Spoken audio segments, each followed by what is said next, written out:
For quite a while now, a lot of Giants fans have been clamoring for the team to let the kids play. And it's not that the Giants were against that idea. In fact, Farhan Zaidi, ownership, they've been talking about how that's going to be so important to the next really successful wave of Giants baseball is youth. And so it's not that they were against it. It's just that they were waiting for the right players who they really believed in to be ready. And guess what? A couple of them are here in Casey Schmitt and Patrick Bailey. And there's several more who seem close to Major League ready as well. It's an exciting time to be a fan of the Giants. You are Locked On Giants, your daily San Francisco Giants podcast. Part of the Locked On Podcast Network, your team every day.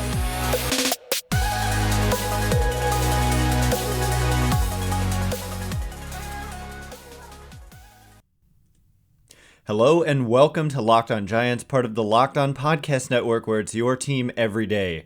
My name is Ben Kaspick, and on this show we provide daily episodes Monday through Friday, talking about the San Francisco Giants in a way that's data-driven and rational, but also simple, passionate, and accessible to all. I'm a former contributor for the baseball statistics and analysis websites Beyond the Box Score and Rotographs. I've been podcasting about the Giants since 2015, and I'm a lifelong fan. Thank you for making Locked On Giants your first listen every day. We're free and available wherever you get podcasts, including YouTube, so check us out there if you have not already. And please, if you're watching on YouTube, hit that subscribe button and help us out. And, help yourself out because you'll be getting this show every single weekday.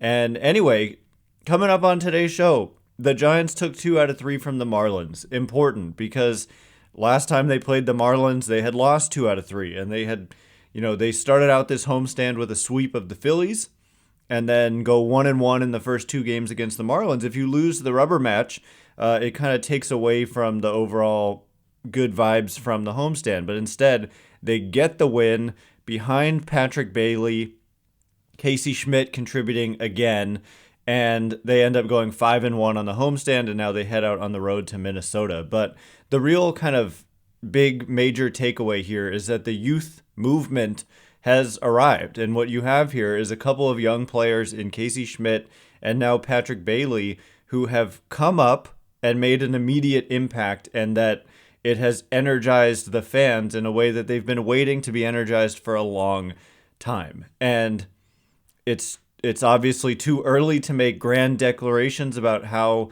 these careers are going to go for Schmitt and Bailey. And for Casey Schmitt, I continue to have some concerns about his kind of wild, free swinging ways. But if you throw him a pitch in the zone, I'm so impressed with his ability to just kind of put a good swing on it and get a base hit out of it, or, hit for some power even out of that swing. And then, of course, the defense and the versatility, being able to play third, short, and second, and the arm he has gives him that high floor at the very least. And then with Pat Bailey, it's kind of a similar story in that he's known as such a good defensive catcher.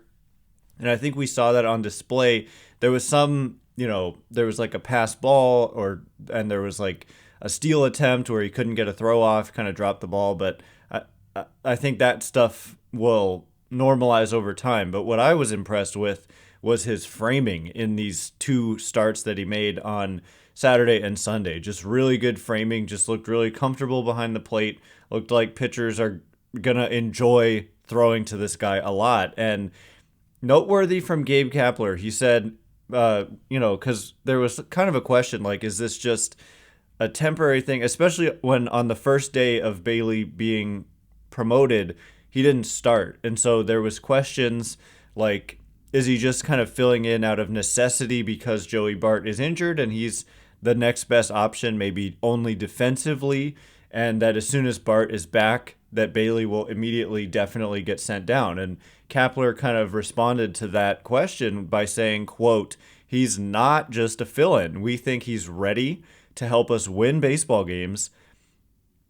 And that's the end of the quote. So anyway, they basically said the same thing about Schmitt when asked what his role would be. And what has Schmitt done? He started every single game, I believe. I'm almost positive he started every single game since he's been called up.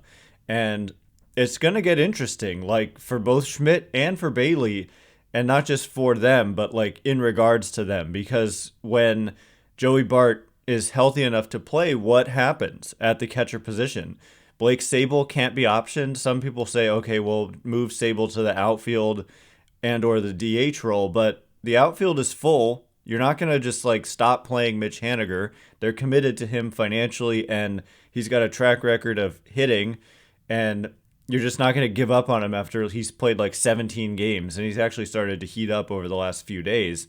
And, you know, Conforto and Yastrzemski and Slater when he comes back. And then you say, okay, well, DH. Well, Jock Peterson hopefully is close to coming back, and they've been using J.D. Davis at DH a lot in order to get Casey Schmitt into the game at third and playing Brandon Crawford. And so it could get real crowded real fast with, you know, when Bart comes back, when Jock Peterson comes back. But I don't think these are guys who are going anywhere. And the Kapler quote and the fact that Schmitt has played every single day indicates that. So anyway, just to mention, not only was Pat Bailey so impressive to me as a framer, got a lot of strikes that were out of the zone called strikes, and that's a huge deal. It's not a small deal. It is a huge deal. The count makes such a difference, and so when you're able to get pitches that are balls called strikes, it is extremely beneficial. And likewise, if you're, you know, a poor framer and there are pitches that are in the zone, but you're not framing them well and they're getting called balls, that's equally as damaging. And so I was very impressed by the framing, but also like the scouting report on Pat Bailey is that not just the scouting report, but the numbers back it up, is that he's a much better left-handed hitter than right-handed hitter. But in his 2 games that he played, I mean, he actually played in all 3 games over the weekend, had a not pinch hit. I think there was a pinch hitter for Sable, and then Bailey came in as a defensive replacement and then got an at bat.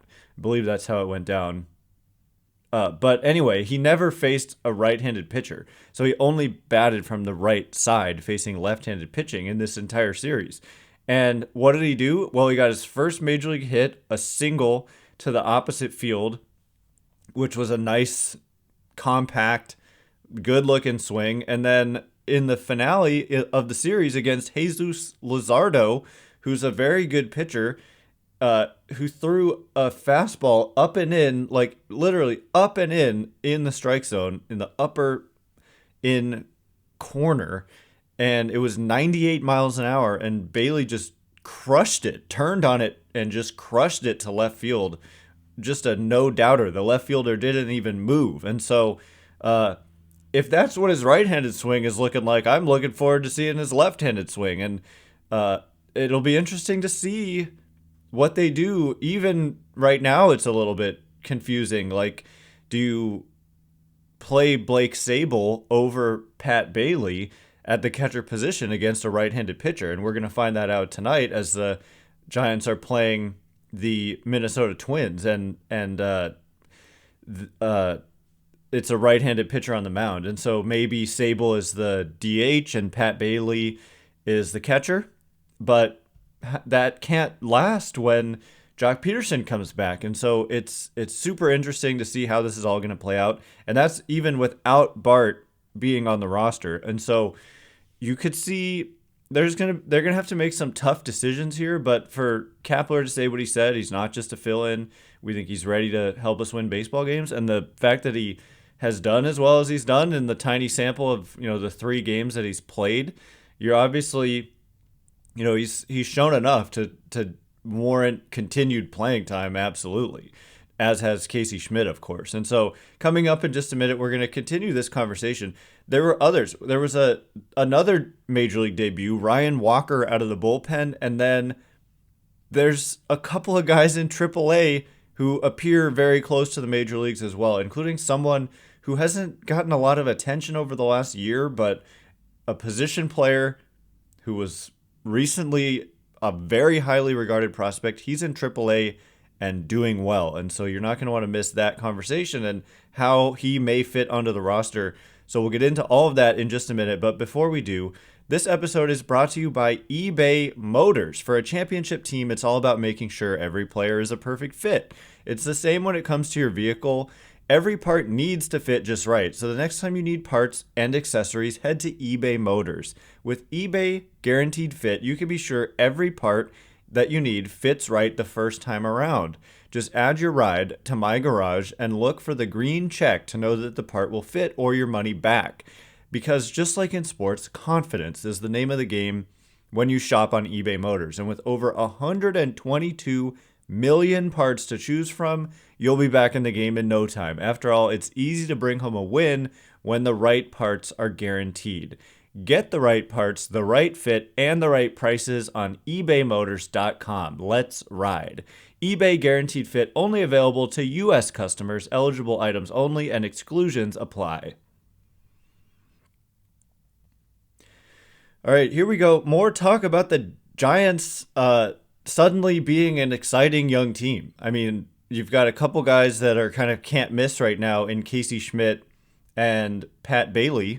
Especially, I assume that Bailey, well, he's caught 2 games in a row. And so actually, I wouldn't be surprised if they give him a day off today and maybe put in Blake Sable at catcher and, J.D. Davis at DH and Schmitt at third and maybe Crawford at short. But I'm starting to have my doubts about Brandon Crawford kind of just being a regular based on the at-bat quality has been not great. And so there's just a lot going on here, but it's a good problem to have in that they have a lot of youth that is making things interesting and making the Giants potentially have to make some tough decisions.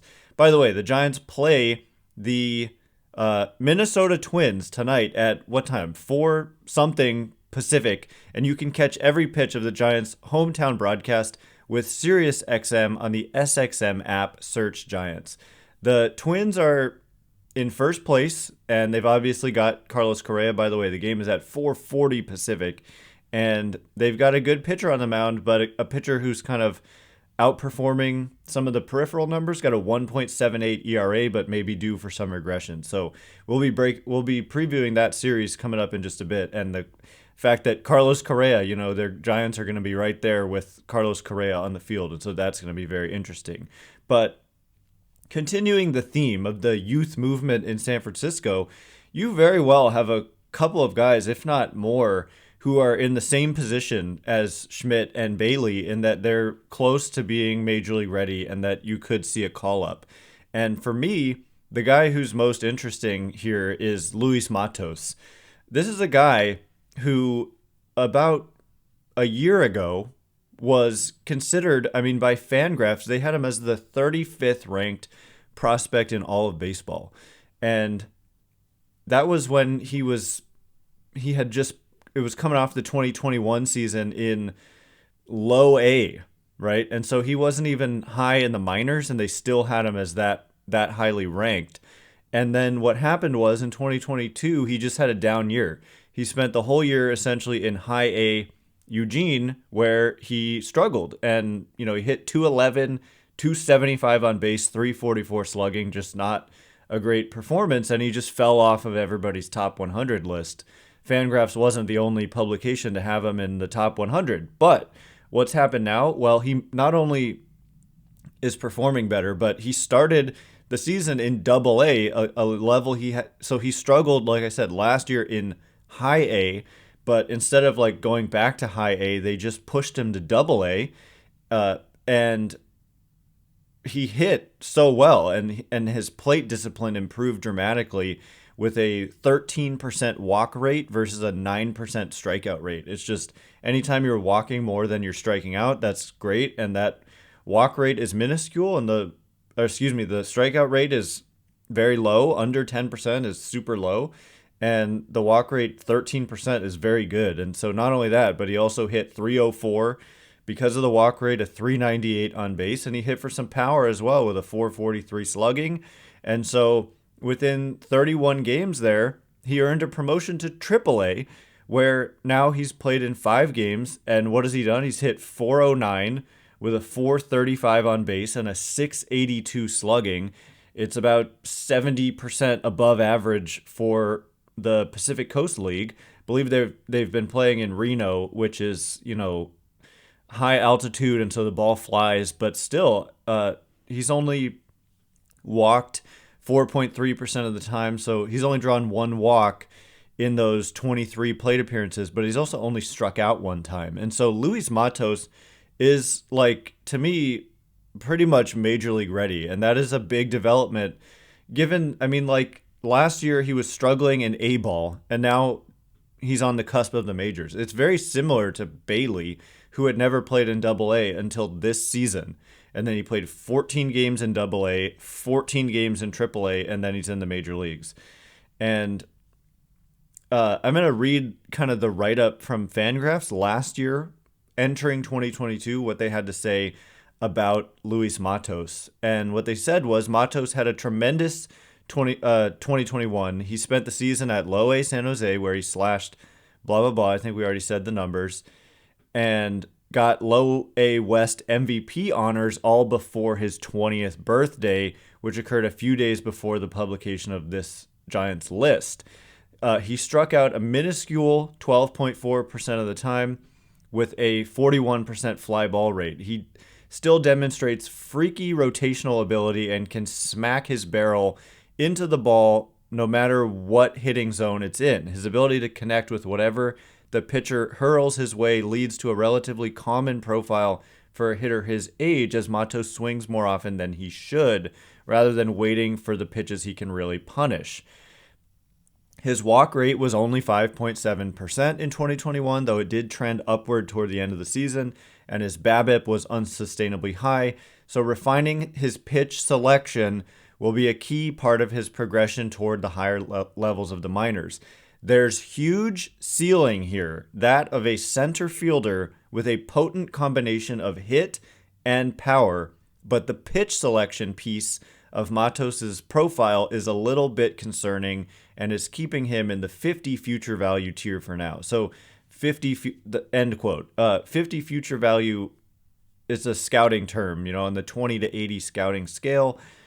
They're keeping him at 50, but they're saying essentially if the plate discipline improves, in the little blurb, it says his aggressive approach is the only thing holding him back from the 55 future value tier. And so I forget exactly what a 55 future value tier translates to. They have all these kind of translations for what that means in terms of performance. But all I'm trying to say is that, well, he has refined that pitch selection. That is what we saw. Not only, like I said, not only did he do it, but he did it at a level at which he had never played before, a higher level than he had ever played. And he's 21 years old. He just turned 21. The kid was born in 2002. So a little baby, a little infant when the Giants had their World Series heartbreak. I don't know why I've brought that up now like a couple times in the last week of the 2002 World Series. But he was literally an infant at the time of that World Series. So Matos, young kid in AAA, tore it up in AA and is tearing it up in AAA. But it's the same kind of situation. Where is the fit? The outfield is crowded. You've got Haniger in left. You've got Conforto in right. You've got Yastrzemski in center. And when he's healthy, Slater platooning there. But right now, Bryce Johnson is platooning in center. And so I'm honestly a little bit surprised we haven't seen a move made already, even though Matos has only played 5 games in AAA, because Bryce Johnson, I just don't think provides that kind of ceiling offensively, certainly. There's just no doubt Matos is a much better prospect than Bryce Johnson. No disrespect to Bryce Johnson. I'm happy that he's getting his opportunity, but I much more believe in the long-term impact of Matos over Bryce Johnson. And so maybe 5 games just isn't enough there, and they want to see Matos just continue to do it in AAA and continue to show that pitch selection, which is like kind of the key for his development. But even without the pitch selection, he's got good speed. He's got, true ability to stay in center field. And so at the very least, like, you could see him platooning with Mike Yastrzemski, but like they wrote in the blurb, he's got kind of impact ceiling, high ceiling. And so that's not a guy you want to limit to like the short side of a platoon role. And so suddenly you could be talking about just with Schmitt and Bailey and Matos, and we didn't even mention Kyle Harrison. And in all of those cases, in the rotation, they've got so many guys, but then a couple guys underperforming like Manaea and Stripling, but it's still crowded. In the outfield, it's crowded with Schmitt and, with everything I was saying earlier about Bart at the catcher position. All of a sudden, there's moves to potentially have to be made here.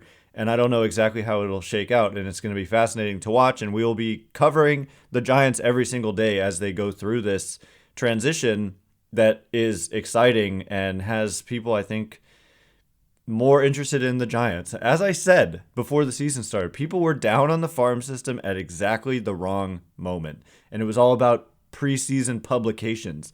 Publications that, for example, we're writing off Luis Matos. Well, now all of a sudden, based on what he's doing, he definitely belongs back in that top 100 mix. And like FanGraphs had him, he was not just number 99 there. He was number 35.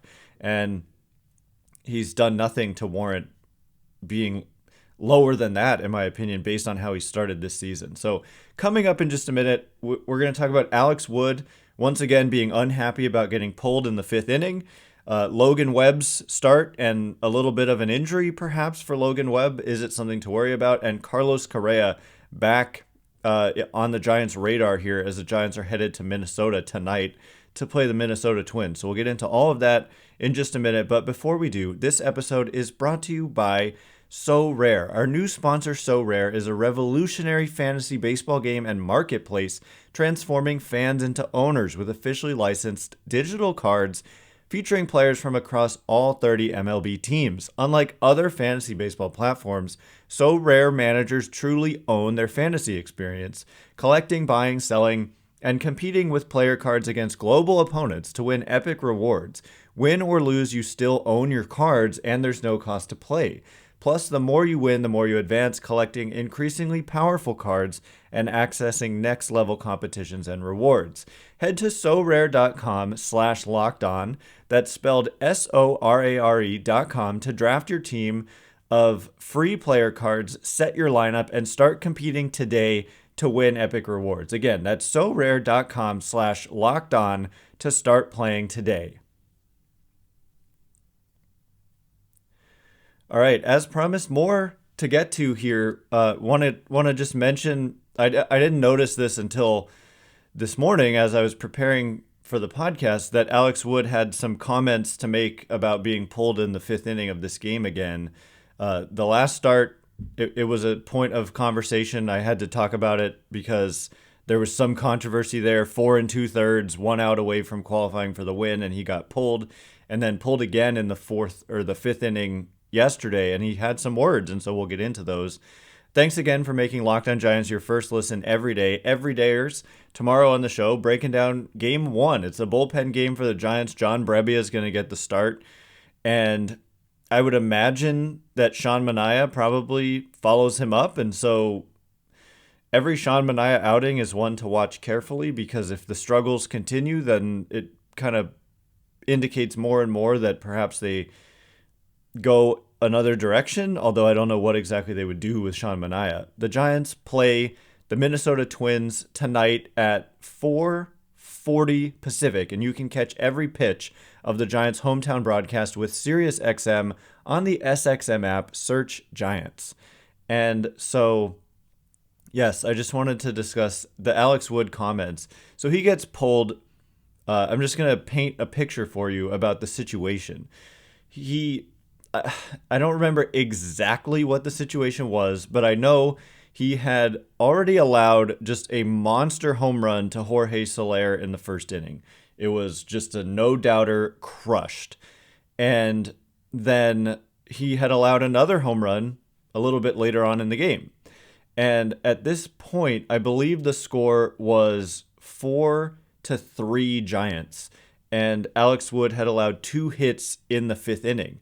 Now, these were not well-hit balls. There was just a ground ball that found a hole, I think, to the right side, and then there was an infield hit. The Marlins had like 6 or 7 infield hits in this game on Sunday. And so you feel bad for Alex Wood because both of those could have easily been outs, and then I think you probably let him face Soler, but maybe not, honestly, given that Soler is a right-handed hitter facing a left-handed pitcher in Wood. He's already taken him deep. It's the third time through the order. It's just like the stars are kind of aligning, and most significantly, it's a one-run game. If this game is 7-0, and and there's nobody on base and there's 2 outs, no doubt, just let him ride. But when it's a one-run game, there's 2 guys on. It's a right-handed hitter with tremendous power who's already taken you deep. You've given up 2 home runs in the game. Look, I'm not trying to be critical of Alex Wood, but that's a dangerous situation. And so to go to a right-handed pitcher there, they bring in John Brebbia, who's been, the ERA doesn't really stand out, but the peripheral numbers are kind of off the charts. And they go to Brebbia, and, Brebbia only gives up 1 run. I think it was first and second. Was it no outs? I can't remember exact. 1 out, no outs, but they take out Wood, and here's what Wood had to say. Quote, "It's hard because you feel like you don't get to pitch anymore. It's like throw 5 perfect innings or throw 5 perfect or get yanked in the 5th. It's frustrating." End quote. And so I think that's hyperbole, because it's not that you had to be perfect. It's that,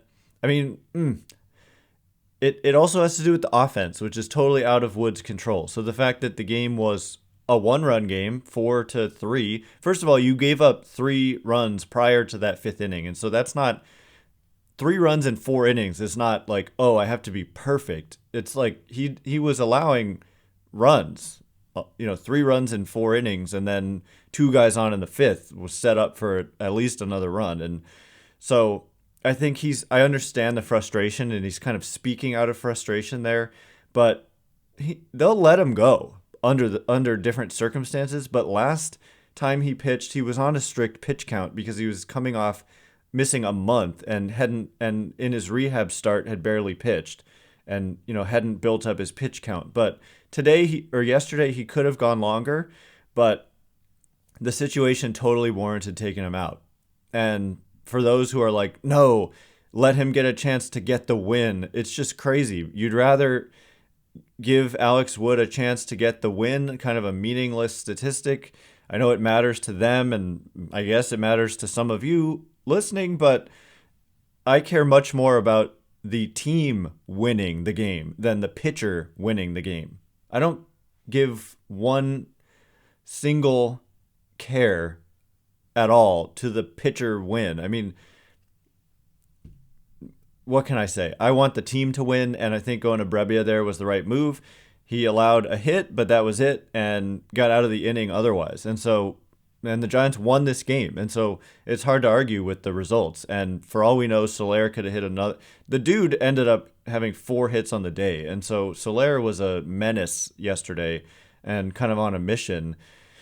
And so he got a hit off of Brebbia, a tougher matchup for him. And so just imagine what he could have done against Alex Wood. For all we know, Wood gets a double play, but just situationally, it was the right move, I thought. And I feel bad for Wood, but it's not like he was anywhere close to perfect in this game. So to say, I have to be perfect, it's not like you were just barely not perfect and then they pulled you. It's like the situation was pretty clear that, just objectively, taking him out there was the right move. So last couple things I want to mention. Logan Webb had another really good start, and his season numbers all of a sudden now, his ERA is like 2.9. And so that slow start is like a thing of the past. He had a ERA in the 6s, I think, through his first several outings, and now on the season it's down to 2.9. So we have seen a lot of normalization in a lot of areas for the Giants, and Logan Webb getting back to being Logan Webb is one of those areas. But, I was surprised when he came out. He had only thrown pitch count in the low 90s and had pitched 6 innings, and I thought he could keep going, but they took him out. But then Gabe Kapler said after the game he came out with low back tightness, but that it's kind of mild and they don't expect him to have to miss any time, and that it's just a thing that can crop up from time to time. So let's hope so, because definitely, Stripling just went on the injured list with low back strain. So hopefully Webb is okay, and it's great to see those numbers normalizing for him. So lastly, the Giants are going to see Carlos Correa tonight, and I would imagine there'll be some hugs on the field with like Brandon Crawford and Logan Webb, because I think they kind of connected and really believed that he was coming to the Giants. But I still don't blame the Giants one bit for the way it went down. Clearly, there was a problem with the ankle, because he goes and signs another deal with the Mets, and then it falls apart too over the exact same issue. And then he ends up signing with the Twins for $150 million less than what the Giants originally had agreed to with him. And so, yeah, I mean, it's just unfortunate. I wish he was on the Giants, but I also wish he was healthy. I don't want an injured player given 13 years and $350 million, or a guy with a chronic issue that is going to maybe break him down the road. So I wish him the best. He's kind of had a down year so far, but he's been heating up lately, and the Twins have been good at home. So Giants play the Twins tonight at 4:40 Pacific, and you can catch every pitch of the Giants' hometown broadcast with SiriusXM on the SXM app. Search Giants. Thanks again for making Locked On Giants your first listen every day. Every dayers tomorrow, more Giants talk. Can they beat this Minnesota Twins team that's got a really good pitching staff? And we're going to see Correa. We're going to see probably Schmitt. Interesting to see, is Bailey in the lineup? And do they make a move for Luis Matos? Could that possibly happen? So all of that coming up on tomorrow's show. Once again, my name is Ben Kaspick. Check me out on Twitter at Ben Kaspick, Kaspick. If you like this show, please consider rating it or leaving a review. It helps me out a lot. So thanks in advance, and thanks to everyone who's done so already. Can't wait to be with you again tomorrow. Thanks again for listening. You are now Locked On Giants.